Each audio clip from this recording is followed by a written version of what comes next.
हुई। हालांकि जो पृथ्वीराज चौहान थे वो बहुत ही ब्रेव वॉरियर थे, बहुत योद्धा थे वो, बहुत अच्छे, लेकिन उनकी जो हार हुई, जो उनकी डिफीट हुई, उसके कारण इसमें दिया गया है many historian believe that Prithviraj failure in the second battle of Tarain was caused by the lack of support of Raja Jaichand of Kannauj. इनके साथ में ही मैंने आपको पहले भी बच्चों बताया था कि इनका क्या होता था, जो भारतीय राजा थे इनके आपस में कन्फ्लिक्ट चलते रहते थे, आपस में लड़ाई करते रहते थे, और जब दूसरे आक्रमणकारी आते थे तो अकेले अकेले वो आकर के इनको जो है हरा देते थे। तो ऐसे ही कन्नौज के राजा थे जयचंद, जिनकी पृथ्वीराज चौहान के साथ में आपस में मतलब लड़ाई रहती थी, और जयचंद ने पृथ्वीराज चौहान की जो है सहायता नहीं की, और जिसके कारण एक कारण ये भी था पृथ्वीराज चौहान की हार का, और दूसरा कारण ये था कि उनके पास जो है वो टेक्नोलॉजी नहीं थी जो कि मोहम्मद गौरी के पास थी। Most of the ruler dependent of the samant to provide. क्या होता था, मैंने आपको अभी बताया था लास्ट वीडियो में कि ये सामंत के ऊपर जो है निर्भर करते थे, जो अपनी सेना लेकर के आते थे और लड़ाई करते थे। तो अब क्या होता था कि राजा के बीच में और जो सामंत की जो सेना होती थी उनके बीच में जो है कोऑर्डिनेशन नहीं हो पाता था, व्यवस्था सही से नहीं हो पाती थी, इसीलिए जो हार का एक कारण था वो ये भी था। और जो तुर्क थे इन्होंने ये बहुत बढ़िया ऑर्गेनाइजेशन के साथ में, बहुत बढ़िया समन्वय के साथ में जो है ये लड़े, और इनके पास में जो मोहम्मद गौरी था इसके पास में कैवेलरी भी थी। कैवेलरी क्या होती है बच्चों, जो घुड़सवार जो सेना होती है, मतलब घोड़े पर बैठ करके जो लड़ाई करते हैं वो उसको हम कैवेलरी कहते हैं। और जो भारत में जो सेना थी वो ज़्यादातर जो है उसमें हाथी यूज किए जाते थे, और ये आपको पता ही है कि जो घोड़े जो होते हैं फास्ट रनिंग और क्विक होते हैं, और जब घोड़ों की सेना ने जो है हाथियों की जो सेना थी भारत की, पृथ्वीराज चौहान की, उसको क्या किया, बहुत जल्दी उसको डिफीट कर दिया। They used horses which were too fast and quick for the Indian elephant। मैंने आपको बताया कि जो हॉर्सेस थे उनके वो बहुत ज़्यादा क्विक थे और एलिफेंट से फास्ट थे, और भारत की ज़्यादातर सेना जो है वो हाथी वाली थी, मतलब हाथियों पर सवार होकर के ज़्यादातर लड़ते थे या फिर पैदल थे। Mohammad Ghori victimized the beginning of the Turkish rule in India and the creation of the slave dynasty। अब मोहम्मद गौरी की विजय जब भारत पर हुई, पृथ्वीराज चौहान को इन्होंने हराया, तो वहीं से जो दास वंशावली थी, दास जो वंशावली थी उसका रास्ता जो है यहाँ से निकल गया था, यानी कि उसके बाद दास प्रथा के जो लोग थे यानी कि उन्होंने जो है यहाँ पर शासन किया, और यहीं से दिल्ली सल्तनत का भी राज जो है वो शुरू हो गया था। The Chol kingdom, Chol administration. The Chol ruled from Udaipur in Tamil Nadu. They were known for the system of local self-government. The empire was divided into several mandals. यहाँ पर दिया गया है चोल किंगडम में एडमिनिस्ट्रेशन कैसा था, उनका जो शासन प्रणाली थी वो किस प्रकार की थी।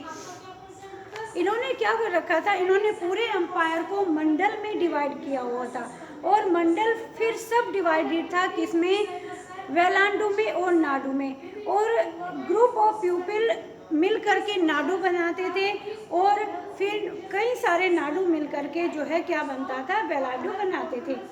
Each village had 2 assemblies. प्रत्येक गांव में 2 असेंबली होती थी, जिसको कि क्या नाम दिया जाता था, उर एंड द सभा। अब जो उर होता था इसमें सारे के सारे गांव के जो विलेजर्स होते थे वो होते थे, और सभा जो थे, सभा में जो ब्राह्मण होते थे गांव के वो उसमें होते थे।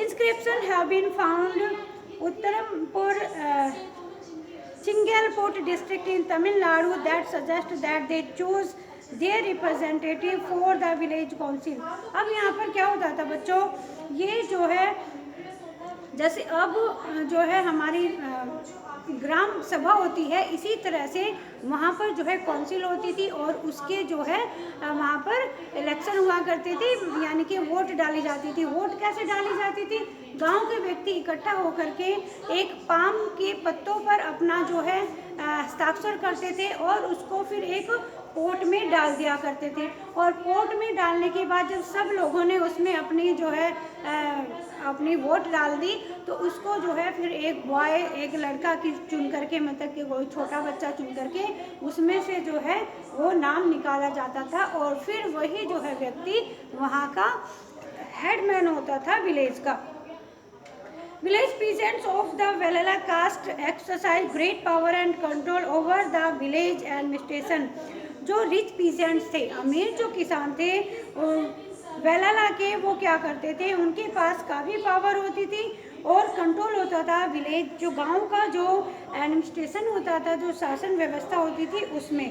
Under the Chola government, the Chola king awarded them important title and gave them important office to at the centre. जो चोल किंग होते थे वो इन लोगों को रिवार्ड भी देते रहते थे बीच बीच में।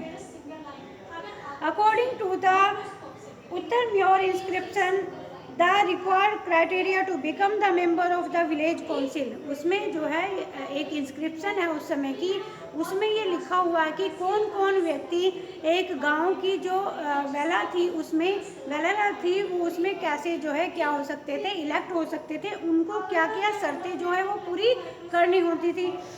ये आपका दे should have their own land on which they paid taxes, उनके पास अपनी ज़मीन होनी चाहिए और वो टैक्स भी पे करते हों।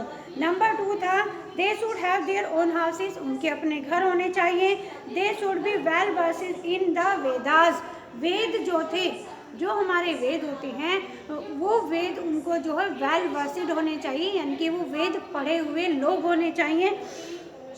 दे should be between 35 to 70 years of age, और उनकी जो एज है वो 35 से लेकर के 70 ईयर्स तक होनी चाहिए। They should be honest and well versed in administrative matters, और वे ईमानदार होने चाहिए, और शासन जो व्यवस्था है, जो शासन की जो मैटर्स होते हैं उनमें भी वो स्किल्ड होने चाहिए।